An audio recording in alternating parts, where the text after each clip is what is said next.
वो रिलेशनशिप से ज्यादा बचपना था। कॉलेज में ईवा मुझसे 1 साल जूनियर थी। उन दिनों हमारे बीच अट्रैक्शन था और जल्दबाजी में हमने शादी कर ली। पर कुछ वक्त बाद ही हमें पता चला कि हम दोनों की सोच एक दूसरे से बिल्कुल अलग है। और रोज रोज के झगड़ों में मैं नहीं चाहता था कि मेरी जिंदगी और मेरा करियर दोनों बर्बाद हो जाए। और उसके बाद ईवा ने ही तलाक की बात शुरू की थी। डिवोर्स भी उसी ने फाइल किया था। जब तुम ईवा के साथ थे तब आप दोनों में कुछ? नहीं, मैं रोशनी को बहुत पहले से जानता था। हम दोनों अच्छे दोस्त थे।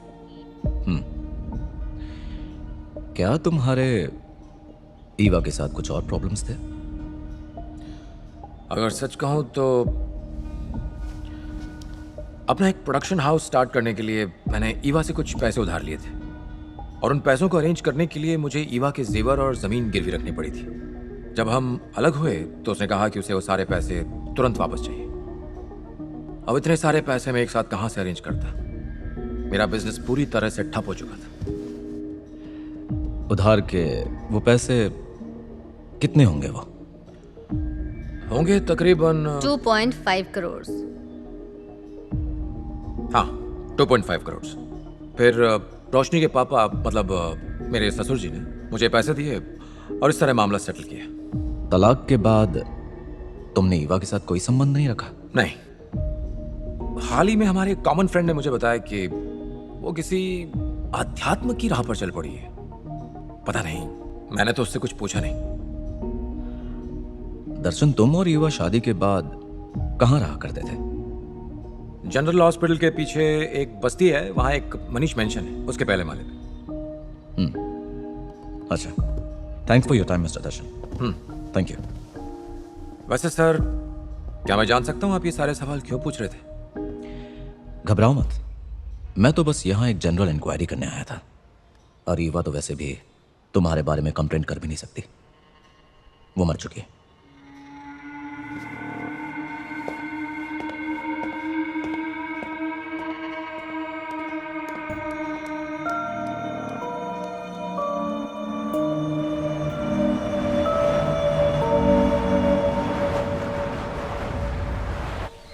हेलो, हाय सत्या, मैं आनंद पद्मनाभन बोल रहा हूँ। Good morning sir. मैं कई दिनों से आपका फोन ट्राई करने की कोशिश कर रहा था पर फोन लगा नहीं। आपको थैंक्स कहना था। दरअसल एक नए केस में बिजी हो गया था। ओह, एनीवे थैंक यू। आपने जो तरीका बताया उसकी मदद से हमें विक्टिम का पता लग गया है। ये सुन के मुझे खुशी हुई। अच्छा, मैं तुम्हें एक और बात बताना चाहता था, तुम्हारे केस के लिए शायद मददगार हो। कहिए सर। कल एक केस का रेफरेंस ढूंढते वक्त मैंने कुछ पढ़ा। ये काफ़ी वक्त पहले की बात है। कन्याकुमारी के पास ठकले नाम की जगह है। वहाँ अक्टूबर 2019 में एक गार्बेज बैग मिली थी।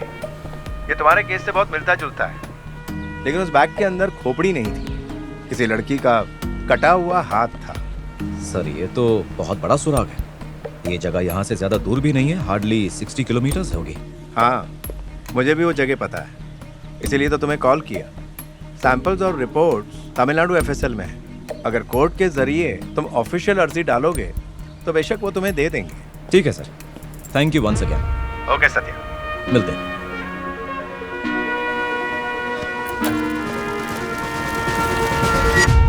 रिपोर्टिंग छोड़कर डिटेक्टिव बन गई हो। पता था तुम मेरा मजाक उड़ाओगी। ठीक है, उड़ा लो मेरा मजाक, पर पहले मुझे ईवा मारिया की डिटेल्स दो। तुमसे उस दिन बात हुई, उसके बाद मैंने उसकी छोटी छोटी डिटेल्स निकाली हैं। जब मुझसे मिलने आई थी तब बहुत परेशान थी। इस दर्शन और ईवा ने लव मैरिज की थी, वही कॉलेज वाला प्यार। तो तलाक का केस पहले किसने फाइल किया था? ईवा ने ही डिवोर्स के लिए फाइल किया था। दर्शन का कहीं और चक्कर चल रहा था और वो इससे दूर रहने लगा था। ईवा भी कुछ अलग ही थी, वो भी अपनी जिंदगी अपने हिसाब से जीने लगी। और एक बात, उस वक्त वो आध्यात्मिक बातों पर ज्यादा ध्यान देने लगी थी। अब वो गुरुजी है ना, अरे वो प्रवचन वगैरह देते हैं क्या? परम गुरुजी? हाँ वही। गुरुजी की बातें सुनकर उसने मन बना लिया था कि संसार की मोहमाया से दूर रहेगी, और वो डिवोर्स भी इसीलिए ले रही थी कि दर्शन को खुद से दूर रखे। हो सकता है कि ईवा मारिया कहीं किसी आध्यात्मिक राह पर चल पड़ी हो, वरना जैसा कि तुम्हें शक हो रहा है, हो सकता है उसके साथ कोई अनहोनी हुई हो। क्यों ये सब सोचती हो? अपने काम पे ध्यान दो। इस गुत्थी को तो मैं सुलझा के ही रहूंगी, चाहे जो कुछ भी हो जाए। लेकिन एक बात तो पक्की है लतिका, उसके साथ कुछ गलत तो जरूर हुआ है। अच्छा, लगता है आज के बाद तुमसे मुलाकात बहुत मुश्किल से हो पाएगी। लग जाओ काम पे। काम तो शुरू कर दिया है मैंने। एक्चुअली इस इन्वेस्टिगेशन के अहम मोड़ पे तो मैं पहुंच चुकी हूँ और कुछ बड़े सुराग भी मिले हैं मुझे। ओह, ये है उस केस की रिपोर्ट ओके। और ये हैं वो बाल जो हमें कटे हाथ के साथ मिले थे। सर, ये है इंस्पेक्टर अमृतराज, तमिलनाडु पुलिस। हाय अमृतराज। सर ये केस की फॉरेंसिक रिपोर्ट है। सर हमें विक्टिम के हाथ पर ये बाल भी मिले थे। ये एक ही सबूत है हमारे पास। ये बाल थोड़े शॉर्ट हैं और ऐसा लगता है कि ये बाल कातिल के ही हैं। इस पे साइन कर दीजिए।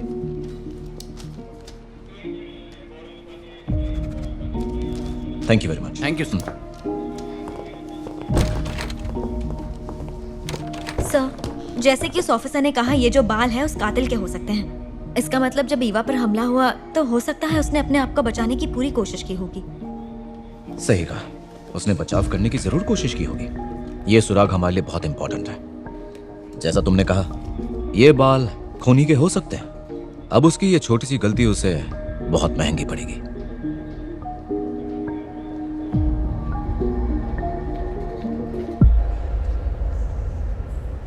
ईवा ज्यादा किसी से बात नहीं करती थी।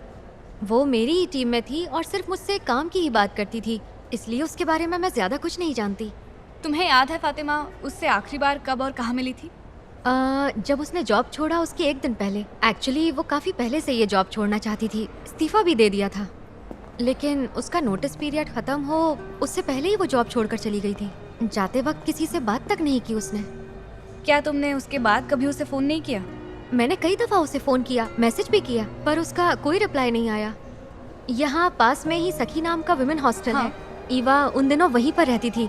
एक बार मैंने उस हॉस्टल में जाकर पूछा, लेकिन उन्हें भी नहीं पता था कि ईवा गई कहाँ आखिर। उसके बाद कभी कांटेक्ट हुआ?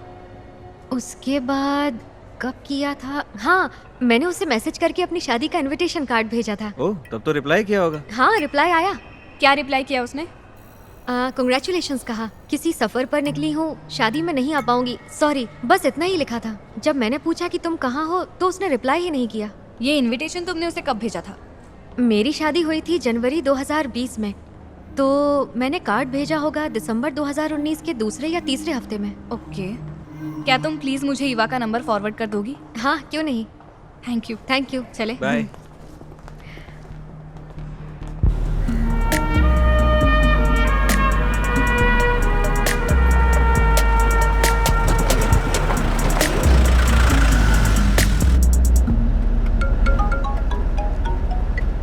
जी कहिए मैम। तुम्हारे लिए गुड न्यूज़ है।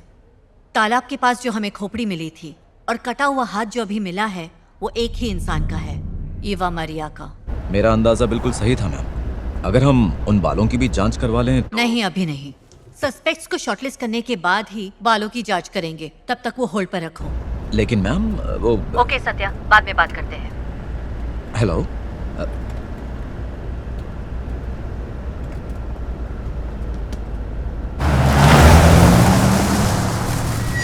यहाँ सिर्फ हम दोनों रहते हैं, तो सोचा पहला माला भाड़े पे चढ़ा देते हैं। दर्शन इस जगह को देखने के लिए आया था। उसके बाद उसने और ईवा ने शादी कर ली, फिर वो दोनों यहीं पे रहने आ गए। उनके बीच में काफी झगड़े हुआ करते थे क्या? हम साथ रहते थे, मगर उनकी निजी जिंदगी में कभी दखल नहीं दी। हमें लगा कि उनका परिवार इस शादी से खुश नहीं है। पर एक दिन ईवा के पिता उससे मिलने आए, फिर उन दोनों में कोई शिकायत नहीं रही। फिर अचानक पता नहीं उनमें क्या हुआ। जब मैंने सुना दोनों तलाक ले रहे हैं, तो ये जानकर मुझे बड़ा दुख हुआ। उसके पति का किसी और से चक्कर चल रहा था। अच्छा, ईवा ने ये घर कब छोड़ा? जब दर्शन ने यहाँ आना बंद कर दिया तो वो अकेली हो गई। फिर 2-4 महीना इस घर में रही, फिर उसके ऑफिस के पास एक हॉस्टल है, वहीं रहने चली गई। उसके बाद आपने उसे कभी देखा? नहीं, उसके बाद मैं उसे कभी नहीं मिला। ठीक है, अच्छा, थैंक यू। हम चलते हैं। नमस्ते। बेटा, ईवा के कमरे में उसका कुछ सामान रह गया था। पता नहीं वो इसे जानबूझकर छोड़ गई थी या... याद है हमें वो एक बार दिखी थी? ये तुम कब की बात कर रही हो? जिस दिन हम हॉस्पिटल से वापस आ रहे थे तब की, करीब 2 साल पहले, सितंबर में। उस दिन काफी बारिश हो रही थी, हम ट्रैफिक में फंसे हुए थे। मैंने देखा ईवा एक गाड़ी में बैठी थी। मैंने उसे आवाज दी पर वो सुनी नहीं। क्या वो गाड़ी ईवा चला रही थी या कोई और? ईवा गाड़ी नहीं चला रही थी, एक और लड़की थी। उस लड़की के बाल काफी छोटे थे। मदद के लिए शुक्रिया। ठीक। प्रकाश सर।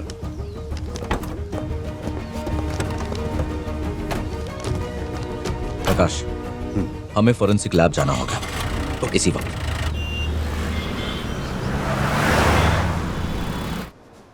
बाल लड़की का है या लड़के का, ये पता करने के लिए हमें डीएनए और कुछ टेस्ट करने होते हैं, लेकिन हमने वो टेस्ट अभी तक नहीं किए क्योंकि मालिनी मैडम ने मुझे कहा था कि उनके ऑर्डर्स मिलने तक हम ये टेस्ट ना करें।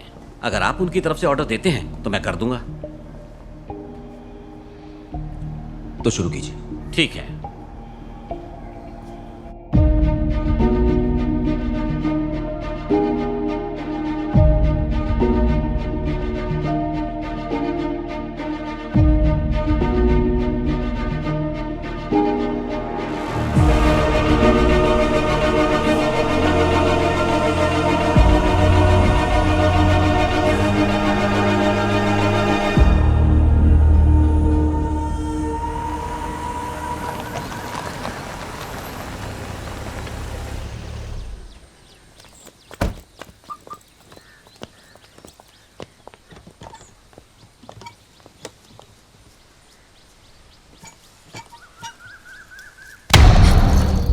डरो मत बेटा, मैं हूँ। मेरी चिन्नू स्कूल से आ गई, बहुत प्यारी लग रही हो। मुआ। दरवाजा खोलो, अंदर चलते हैं।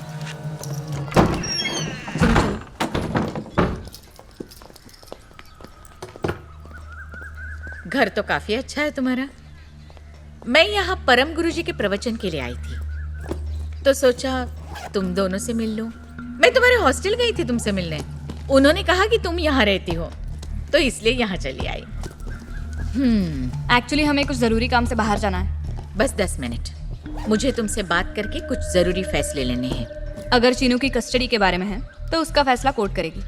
प्यार भरे रिश्तों में कोर्ट के मोहर की क्या जरूरत है? आपकी इमोशनल बातें सुन के मैं अपना फैसला नहीं बदलूंगी।